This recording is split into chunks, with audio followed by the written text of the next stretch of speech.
और ब्रेक के बाद हमें ज्वाइन किया है डॉक्टर अरीज ने भी, डाइटिशियन भी हैं और आपकी खुराक के थ्रू ये आपकी नज़र को ठीक करना भी जानती हैं, आपके वज़न को भी ठीक करना जानती हैं और आपके स्किन को भी ठीक करना जानती है।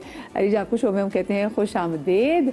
और ब्रेक पर जाने से पहले हमने बात की थी जी, जो सुरमा हम अपनी आंखों में लगाते हैं, जो काजल अपनी आंखों में लगाते हैं, और ये कभी कभी जो एक्सपायर्ड मेकअप प्रोडक्ट्स हम अपनी आंखों में, लाइनर, इनफैक्ट किसी और का लाइनर अगर आप अपनी आंखों में लगाएंगे, किसी और का मस्कारा आप लगाएंगे तो उससे क्या कुछ आपको प्रॉब्लम हो सकती है। लेकिन उससे पहले मैं चाहती हूँ थोड़ा सा मूड आपका मूड लाइट करूँ, या सब कोई आंखों पे कोई शेर हो तो वो तो सुनाए ना, क्योंकि शायर की तो सारी शायरी ही आंखों पे होती है। वो आंखों आंखों में करते हैं इस तरह बातें, वो आंखों आंखों में करते हैं इस तरह बातें कि कानों कान किसी को खबर नहीं होती। क्या बात है, लेकिन सोचे इसलिए आंखों का अच्छा ना कितना जरूरी है। ये शेर भी है, मैसेज भी है, ये मैसेज भी है। ये दोस्त भी, जो बेस्ट फ्रेंड्स है वो भी समझ गई हैं कि आप किसी गैदरिंग में जाते हैं तो दोस्त से आंखों ही आंखों में एक दूसरे को, हम लोग भी कहते हैं आंखों आंखों में बातें समझा देते ना, ये आंखों की चुगली भी जो है ना ये बड़ी एंटरटेनिंग होती है। अच्छा, वही अगर आंखों की चुगली नहीं हो सकेगी, अगर आप आंखों का ख्याल नहीं करेंगे तो जो सुरमा, डॉक्टर साहब आप सुरमा के बारे में बता रही थी, सुरमे के वाले से कि एक तो मैं ये बता रही थी कि हम बच्चों में तो कह सकते हैं कि अगर बहुत ही ज़रूरी लगाना है तो आप कोशिश लगाना क्यों, पहले मुझे लगाना। वो असल में कुछ जगह पे ये कि उससे आंखें बड़ी बड़ी लगती हैं। हालांकि जो आप मेकअप आर्टिस्ट से पूछें तो अगर आप लो लाइन पे लगाते हैं, अपनी ग्रे लाइन पे, तो उससे आंखें छोटी लगती हैं। तो लड़कियों को तो हम कह देते हैं कि भाई लाइनर लगा लो और किसी अच्छी कंपनी का लगा लो, ये ना हो कि एक्सपायर्ड प्रोडक्ट हो या ये ना हो कि बहुत ख़राब हो, आप लाइनर ऊपर लगा लो। मैं खुद लाइनर लगाती हूँ ताकि मैं बता सकूँ देखो ऐसे लगा लो। अब बच्चों के मामले में पहले तो कोशिश करनी चाहिए कि कहें कि ना, अगर फिर भी नहीं समझ रहे, अब ये होता है ना कि घर में नहीं दादी इनकी कहती हैं कि लगा लें, नानी कहती हैं, तो फिर अक्सर मतलब माएँ कुछ नहीं कर सकती। तो उस सिलसिले में अगर फिर भी करना है तो आप जी घर पे बना लें। इससे बेहतर मतलब और कोई हल नहीं है कि हम काउंसिल कर सकें। और प्यार प्यार से बताना होता है कि भी आपका बच्चा तो वैसे ही खूबसूरत है, या आप खुद इतनी खूबसूरत है। हर इंसान को अल्लाह ने खूबसूरती दी होती है, बेशक बेशक, उसमें एक आपको पता होना चाहिए कि खूबसूरती आपकी नजर में होनी चाहिए। फिर वो बात फिर आंखों पे आ गई, शेक्सपियर वाली आपने बात करती। हाँ, और वो आप is in the eyes of beholder. बिल्कुल। अच्छा, मुझे पता है खुराक में ऐसी रीच क्या चीज़ है कि जो हमें अपनी आंखों की केयर के लिए लेनी चाहिए? जैसे बच्चों में गाजरें, सौंफ अम्मियाँ खिलाती थी ना भुनी हुई, कि बच्चों की आंखें सही रहें। देखो, हम आई हेल्थ के लिए अगर हम बात करें, ओवरऑल हेल्थ के लिए अभी कभी भी बात करते हैं तो हमें क्या चीज़ें चाहिए होती है कि हमारी नर्व्स अच्छी वर्क करें, हमारी ब्लड सर्कुलेशन अच्छी हो, आइज़ में ड्राई आइज़ का इशू ना हो, आपका रेटिना अच्छा हो, लेंस भी अच्छा हो, कॉर्निया भी, सारी चीज़ें किस तरीके से। न्यूट्रिशन तो ज़रूरी है उसके लिए, तो हम उसी तरीके से डिवाइड भी करते हैं कि पेशेंट की इन हेल्थ को कंसर्न जो आपकी है उसको किस तरह के, अगर आपका रेटिना है तो उसके लिए क्या इंपॉर्टेंट है, जो हम विटामिन ए की बात करते हैं। अगर हम बात करते हैं कि आपकी नर्व्स अच्छी हो तो उसमें बी कॉम्प्लेक्स आ जाता है, स्पेशली B6 है या B1 है। तो ड्राई आइज़ हैं तो हमें क्या क्या चाहिए, उसमें हमें विटामिन ई की सोर्सेज अच्छी चाहिए। फिर एक न्यूट्रिएंट होता है ल्यूटिन जिसे कहते हैं, वो बहुत आई हेल्थ के लिए इंपॉर्टेंट होता है। वो अक्सर लोगों को नहीं पता होता, वो पता चलता है लेटर एज में, जब कैटरेक्ट स्टार्ट होने लगता है तब कोई डॉक्टर एडवाइस कर देगा कि आप ये भी स्टार्ट कर दें, अदरवाइज हम लोग सप्लीमेंट्स में नहीं इसको सर्च करते। जिंक बहुत इंपॉर्टेंट होता है क्योंकि जिंक विटामिन ए को हमारे लिवर से आई तक लेकर जाता है ताकि वो एक्टिव फॉर्म में यूटिलाइज होना शुरू हो। तो हम लोगों को ये चीज़ें नहीं पता होती। तो जिस चीज़ में ये चीज़, अगर अल्लाह ताला ने इतना ज़बरदस्त निज़ाम रखा हुआ है कि अगर हम कोई भी एक सब्जी उठाएंगे ना तो हमें उसके अंदर multiple minerals and trace elements मिलेंगे। कोई एक चीज़ नहीं मिलेगी। ये नहीं होगा कि आपने एक अगर खाई सब्जी तो उसमें से सिर्फ विटामिन ए मिलेगा, उसके साथ आपको विटामिन सी भी मिलेगा जो एंटीऑक्सीडेंट तो है ही और हमारी आई हेल्थ के लिए बहुत इंपॉर्टेंट है। जाहिर बात है, अगर हमारा प्रोटीन बिल्डअप के लिए विटामिन सी ज़रूरी होता है, वो नहीं होगा तो क्या करेंगे। लेकिन नरीज, आपने कितनी अच्छी बात की कि भाई अगर हम अपनी बॉडी में फ़र्ज़ करें एक लेटर डाले जा रहे हैं और जब तक हमने पोस्टमैन ही हायर नहीं किया हुआ कि वो जाके उससे जो कि जिंक है, तो फिर तो उसका फायदा ही कोई नहीं होगा। जिंक तो बहुत इंपॉर्टेंट है। जिंक के लिए तो मैं कहती हूँ एक शो पूरा एक अलग से भी होना चाहिए। इतना इंपॉर्टेंट है कि आप उसमें 2 घंटे शो भी कर सकते हैं। बेसिकली डिफरेंट जब हम चीज़ें लेते हैं ना तो उसको वही बात है, चैनल करने के लिए जिंक बहुत सारी चीज़ों में जो है ना वर्क करता है। हाँ, तो कैरियर है भाई वो, तो बहुत सारी चीज़ों में करता है। लेकिन वही फिर अगेन आप जब आई हेल्थ की बात करते हो उसमें हम लोगों के जो मेन कंपोनेंट्स हैं ना वो तो मैंने आपको बताए, तो वो आप डाइट के थ्रू कर सकते हैं। और उसमें सिंपल चीज़ है कि आपने अपनी बैलेंस डाइट लेनी है। हाँ। हर एक को मैं ये कहती हूँ बैलेंस डाइट ले। ड्राई आइज़ का बहुत इशू हो जाता है बच्चियों में, हाइड्रेशन अच्छी नहीं होती, फीमेल्स में स्पेशली जब मेनोपॉज की तरफ जाना शुरू करते हैं, एस्ट्रोजन लेवल्स ड्रॉप करते हैं तो ड्राइनेस ओवरऑल शुरू हो जाती है। उसमें बहुत हमारे पास पेशेंट्स आते हैं कि हमें इचिंग बहुत हो रही है, खारिश बहुत हो रही है। ऑल्सो जब आप बहुत ही कोई एक्सट्रीम डाइट भी कर लेना तो उससे भी आपकी आई का देखने की एकदम से आपके विजन की जो है वो प्रॉब्लम शुरू उसकी हो जाती है। रीजन के Blur vision। हाइपोग्लाइसीमिया की वजह से ब्लरिंग स्टार्ट हो जाती है। ओह यस, मुझे वैसे डॉक्टर साहब आप ये बताइए, जो टर्म है न्यूरोऑफ्थल्मोलॉजी, ये बड़ी डिफरेंट टर्म है, इससे क्या मुराद है? सो बेसिकली ये जो है एक आई वुड से सब स्पेशलिटी है।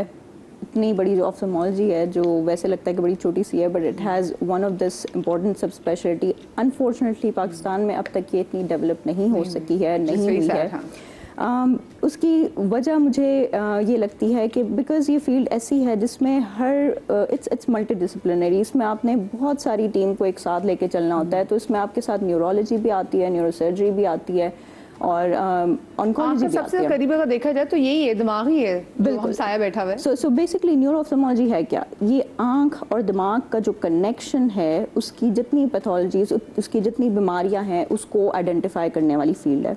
इसमें मेजर काम इमेजिंग का होता है, MRI स्कैन, OCT स्कैन जो हमारे पास होते हैं। और चूंकि हमें जो आँख का पिछला हिस्सा है वो तो नज़र ही नहीं आता, that goes into the brain तक वो जाता है और वहाँ जहाँ हमारे सेंटर्स होते हैं वहाँ तक वो कनेक्शंस जा रहे होते हैं। तो उस पाथवे के अंदर जब बीमारी होती है, लोग आँख तो देख लेते हैं, वो कहते हैं कि आँख तो ठीक है, लेकिन वो जो पैथोलॉजी पीछे की तरफ है उसको आइडेंटिफाई करना बड़ा मुश्किल हो जाता है। तो बेसिकली ये जो न्यूरोऑफ्थल्मोलॉजी है वो यही फील्ड है कि आँख के पिछले हिस्से में क्या चल रहा है वो पता करें। नर्व डैमेज भी हो जाए एग्जैक्टली। सो अब उसकी जो प्रेजेंटेशन है वो बहुत वेरिएबल है। कुछ आते हैं बताते हैं कि सिर्फ हेडेक हो रहा है, हेडेक हो रहा है, हेडेक हो रहा है। जब उनको इन्वेस्टिगेट किया जाता है, पता चलता है MRI स्कैन पे there is a big tumour जो कि आपकी आँख की रग को कंप्रेस किए हुए था और उनको नज़र भी आना बंद हो जाता है, सर भी दर्द हो रहा होता है, आँख का प्रेशर भी बढ़ रहा होता है, सारी चीज़ें एक साथ हो रही होती है। तो सिर्फ एक ट्यूमर ही नहीं है, इसके अलावा आपकी रग जो है माय वो फादर, सॉरी मैं आपकी बात काट रही हूँ, मेरे फादर को ब्रेन हैमरेज हुआ था और उसके बाद से उनको कभी आईसाइट का इशू नहीं था, लेकिन उसके बाद से उनको आईसाइट का इशू होना शुरू हुआ कि फिर वो पढ़ने के लिए रीडिंग क्लासेस लगा लेते थे। अच्छा, ये तो चले हुए ना कि ऑप्टिक नर्व डैमेज हो गई होगी जब कोई चीज़। कभी कभी ऐसा होता है कि बहुत ज़्यादा किसी टेंशन की वजह से भी, और लोग कहते हैं मुझे दिखाई नहीं दे रहा, कभी आप पे कोई ऐसा स्ट्रेस एक ऐसी चीज़ आ जाती है कि लिटरली आप नहीं देख पाते, तो क्या ये भी फिर इसी के अंडर आ जाता है कि एक्सट्रीम स्ट्रेस में? सो इसमें ये होता है कि हमें पहले रूल आउट करना होता है कि क्या आँख की स्ट्रक्चर्स ठीक हैं, उसमें कोई प्रॉब्लम तो नहीं आ रही। कभी कभार स्ट्रेस इंड्यूस रेटिना की डिजीजेज आ जाती हैं, सेंट्रल सीरस रेटिनोपैथी इसको हम कहते हैं। अगर वो नहीं है या इस तरह की कोई एसोसिएटेड आँख में कोई कंडीशन नहीं है तो दैट इज़ समथिंग जो कि हमने रूल आउट कर लिया। अब दूसरा होता है कि भाई अगर नज़र नहीं आ रहा तो क्या पीछे नर्व में कोई डैमेज तो नहीं है। You do an scan and you find out कि उसमें कोई इन्फ्लेमेशन नहीं है, कोई सूजन तो नहीं आ रही, एंड देन वी नो कि भाई उसके अंदर कोई मसला तो नहीं है। अब अगर दोनों नहीं है, कोई और मसला नहीं है, देन वी कैन थिंक कि anxiety, stress, migraine associated symptoms है। अब आजकल एक नई टर्म आ रही है जो कि कहलाती है विजुअल स्नो सिंड्रोम, जो कि बहुत वेरिएबल सिम्टम्स के साथ पेशेंट प्रेजेंट करते हैं। किसी को नहीं समझ आ रहा होता कि क्या मसला है, ना इमेजिंग पे कुछ होता है ना आँख के अंदर कुछ होता है, but then the patients exactly, लेकिन उनको सिम्टम्स आ रहे होते हैं। वो ब्लाइंडिंग कंडीशन होती है पेशेंट के लिए इटसेल्फ। उसको अभी तक इसकी कोई एग्जैक्ट ट्रीटमेंट अभी तक नहीं आ सकी है। They are still investigating. कुछ ड्रग्स हैं जो कि ट्राई करते हैं टू सी के सिम्टोमेटिकली वो बेहतर होते कि नहीं होते। अभी जस्ट रिसेंटली मेरे पास एक एग्जैक्टली ये केस आया था and he has the list of symptoms जो कि उस कंडीशन के अंदर होते हैं। तो सिम्टम्स के बारे में बताएं, वो क्या सिम्टम्स थे? अच्छा, आप लोग हमें कॉल भी कर सकते हैं, आप लोग भी आंखों से मुताल्लिक कोई भी सवाल हो तो हमारे साथ एक्सपर्ट का पैनल मौजूद है, तो वो हम को इस पर आप सोल्यूशन मिलेंगे जी। तो बेसिकली वो बड़े रैंडम सिम्टम्स होते हैं। सो यू कैन नॉट से कि हाँ ये आँख की वजह से ही हो रहा है या ये दिमाग की वजह से ही हो रहा है। So that's a mixture of everything. तो उसमें आपको पहले नॉप्सिया होता है। पहले नॉप्सिया का मतलब ये है कि कोई चीज़ यहाँ है, आपने हाथ मूव किया तो उसका शेडो वहाँ रह गया। फिर उसके बाद आती है constant ringing sensations in the air. अब आपका दिमाग डाइवर्ट होने लग जाएगा कि भाई रिंगिंग भी हो रही है, आँख में भी हो रहा है। ब्लाइंडिंग लाइट्स, कोई नॉर्मल आपको स्ट्रीट लाइट दिख रही है लेकिन वो इतनी ब्राइट हो जाएंगी कि एकदम से विजन बिल्कुल ख़त्म हो जाती है। फिर उसके बाद जो है वो फ्लिकरिंग लाइट्स आना, फिर जो है वो क्या कहते हैं डबल विजन होना। और डबल विजन ऐसा नहीं है कि आँख की मूवमेंट या टेढ़ेपन की वजह से हो रहा है, बट दैट्स कॉन्स्टेंटली देयर है। एक आँख बंद भी करेंगे तब भी वो डबल विजन परसिस्ट कर रहा है। तो that's something called visual snow syndrome, very variable, very difficult to diagnose, but इनकी management is equally different. So neuro-ophthalmology is all about this. Doctor Mariam मुझे बताएं, जो हमारी एक फसाद की जड़ बीमारी है जिसको हम डायबिटीज़ का नाम देते हैं, जो कि एक साइलेंट किलर है कि जब वो आके बैठ जाए हमारे अंदर तो हमारी हर चीज़ को मुतासर करने लग जाती है, इससे हमारा विजन कितना मुतासर होता है? जब मैं एक कॉलेज जब जल्दी से ऐड कर लेती हूँ फिर हम इसको कंटिन्यू करेंगे, क्योंकि डायबिटीज़ हर शय हमारी ख़राब कर देती है। हमारे पास कॉलर मौजूद हैं कराची से। अस्सलाम वालेकुम जी। वालेकुम अस्सलाम, कैसे हैं आप सब लोग? बिल्कुल ठीक ठाक। हाँ जी, क्या पूछना चाहेंगी? मेरे साथ प्रॉब्लम ये कि मेरी शुगर हुए तो काफी टाइम हो गया, 8-10 साल हो गए, लेकिन सर में इतना दर्द रहता है, ग्लासेस हर वक्त लगा नहीं सकती हूँ, और ये भी टेंशन होती है कि नजर वीक होती जा रही है। कुछ पूछना चाहेंगे आपको डॉक्टर मरियम से? कुछ सवाल पूछना चाहेंगी? नज़र ग्रेजुअली इनकी वीक होती जा रही है, इन्होंने ये स्क्रीनिंग कराती हैं, सबसे इम्पोर्टेंट बात तो ये। आप स्क्रीनिंग कराती हैं हुमैरा? आँखों की। नहीं, मेरे साथ प्रॉब्लम है कि मैं एक तो हार्ट पेशेंट भी हूँ, और दूसरा ये कि मैं शुगर है और थायराइड भी है। तो अब ये नजर से इसका कुछ ताल्लुक होता है? बिल्कुल होता है। बिल्कुल होता है, बिल्कुल होता है। हाँ। अच्छा, इसी के बारे में हम डिटेल में बात करते हैं कि देखिए सबसे इम्पोर्टेंट, जैसे इन्होंने बताया इनको डायबिटीज़ भी है, इनको थायराइड भी है, इनको हार्ट डिजीज़ भी है। ये सारी ऐसी कंडीशंस हैं जो कि आपकी आंखों को मुतासर कर सकती हैं। और जो सबसे इम्पोर्टेंट बात हम अपने पेशेंट को काउंसिल करते हैं, वो साल में एक मरतबा अपनी आंखों की स्क्रीनिंग कराना बहुत ज़रूरी होता है। यानी स्क्रीनिंग में फिर सारी चीज़ें आ जाती हैं, उसमें विजन भी चेक होती है, उसमें ड्राई आई भी चेक होती है, उसमें आई का प्रेशर भी चेक होता है, उसमें रेटिना भी चेक होता है। तो ये एक प्रॉपर स्क्रीनिंग, जैसे हम कहते हैं शुगर के मरीजों को अपने बॉडी की स्क्रीनिंग करानी चाहिए, कोई और उसको किडनी तो नहीं इफेक्ट हो रहा, उसको हार्ट तो नहीं इफेक्ट हो रहा, इसी तरह डायबिटिक पेशेंट को अपनी आंखों की स्क्रीनिंग करानी चाहिए, ये देखने के लिए कि उसकी आंख इफेक्ट तो नहीं हो रही। Because once diabetic retinopathy start हो जाती है there it is difficult to control. हमारे पास जो अनफॉर्चुनेटली हमारे पास जो पेशेंट आते हैं, जब उनको विजुअल सिम्टम्स शुरू हो जाते हैं उसके बाद वो दिखाने आते हैं, फिर पता चलता है कि हाँ मुझे 10 साल से शुगर है, मुझे 20 साल से शुगर है। एंड शुगर कंट्रोल करने के मामले में हमारे पेशेंट्स बहुत ही ख़राब हैं, बहुत ही ख़राब हैं।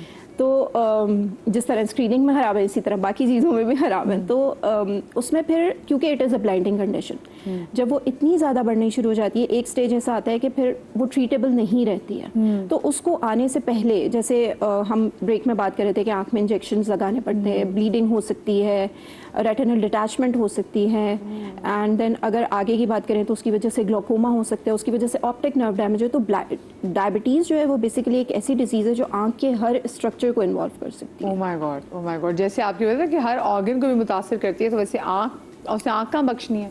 उसने कहा सबसे पहले तो मैं इसकी आँखें ख़राब करूँ, इसकी नज़र ही जब ठीक नहीं होगी तो कैसी चीज़ें चलेंगी। मिसेस जमील हमारे साथ मौजूद है लाहौर से। अस्सलाम वालेकुम। वालेकुम सलाम। जी मिसेस जमील, क्या पूछना चाहेंगी? जी, मेरा क्वेश्चन है कि लास्ट ईयर से मेरी लेफ्ट आईज में जो नाक के साथ वाला कॉर्नर होता है, वहाँ सुबह नींद के बाद आँख खोलने में बहुत तकलीफ होती है। तो मैंने डॉक्टर को दिखाया था लास्ट ईयर, उन्होंने कोई स्टेरॉइड के ड्रॉप्स दिए थे, तो वो 15 डेज यूज़ किए, लेकिन मुझे उससे कोई फ़र्क नहीं पड़ा। फिर अभी कोई 3 मंथ्स बैक भी मैंने एक और डॉक्टर को दिखाया, तो उन्होंने भी मुझे स्टेरॉइड के ड्रॉप्स दिए, उन्होंने कोई ग्राफिक टेस्ट भी करवाया था, तो वो कह रहे थे कि शायद कॉर्निया पे कोई चोट है आपकी पुरानी। लेकिन मुझे पेन जो है वो नाक के साथ जो एंड होता है ना आई का, वहाँ पेन होती है। सुबह नींद से जब मैं उठती हूँ तो आँख खोलने में थोड़ा तकलीफ होती है, हाथ से खोलनी पड़ती है। ओके, तो कोई गुदूद तो नहीं निकलता वैसे आँख से जो जिससे चिपक भी जाती है? नहीं, कभी कभार बहुत कम आँख से कभी कभार पानी निकलता है बस। अच्छा ठीक है। डॉक्टर साहब आप मुझसे कोई काउंटर सवाल पूछना चाहेंगे? रबिंग होती है आपको दिल चाहता है कि आँख को रब कर लें? नहीं, बहुत कम, इतना ज्यादा नहीं होता। ठीक, सही, ठीक है। डॉक्टर साहब क्या कुछ सजेस्ट तो करना चाहेंगे? देखिए सबसे पहले वही बात है जो हम पहले कर रहे थे कि अर्के गुलाब या स्टीरॉइड्स कुछ होते हैं, मतलब क्वैक्स भी होते हैं, वो स्टीरॉइड से देते हैं। हाँ। तो स्टीरॉइड अगर आप मुस्तकिल इस्तेमाल करते हैं तो आँख में काला पानी हो सकता है, ग्लोकोमा। जिस पे बात हुई। और ग्लोकोमा इसलिए काला पानी कहते थे कि वहाँ पे जब चले जाएं तो वापसी मुमकिन नहीं है। तो ग्लोकोमा अगर एडवांस हो जाए तो वापसी मुमकिन नहीं है। उससे पहले आपको जैसे अगर शुगर की आपकी वापसी हो, जैसे शुगर की वापसी में, तो उसमें ये कि अगर पहले डायग्नोस हो जाए तो हम उसमें दवाएं दे सकते हैं या उसमें ऑपरेट भी कर सकते हैं। लेकिन अक्सर जैसे शुगर की भी बात हुई, हमारे पास मरीज आते हैं कुछ और प्रॉब्लम से, और जब देखते हैं तो जी आपको शुगर तो नहीं है, हाँ जी शुगर है। तो मतलब लोगों को पता ही नहीं होता कि शुगर उनको थी इतने सालों से। तो ये भी है कि हमारे यहाँ स्क्रीनिंग का कोई कंसेप्ट नहीं है। जहाँ तक इनके क्वेश्चन का है आंसर, इनको मोस्ट प्रोबेबली एलर्जी की प्रॉब्लम है, और एलर्जी की वजह से वो रात में किसी वक्त आंखें मल देती हैं। अब जब उन पे एलर्जी का एक मुस्तकिल है तो उसमें घर में बैठ के तो ये टोटका है कि अगर ऐसा हो तो आप ठंडा पानी जिसको आप बॉईल करें या फिल्टर्ड पानी, उससे आंखों को क्लीन कर लें। और दूसरा जो मार्जिन्स हैं, इस पे सबसे पहले जैसे हमने बात की कि मेकअप कोई ना लगाए ज़्यादा, ये ना हो खातून है और मेकअप लगाती हूँ। हाँ ये मैं क्या करूँ, ब्रेक आ गई है, मैं फिर काटना नहीं चाहूँगी। छोटी सी ब्रेक के बाद मिलते हैं हमारे साथ रहिए।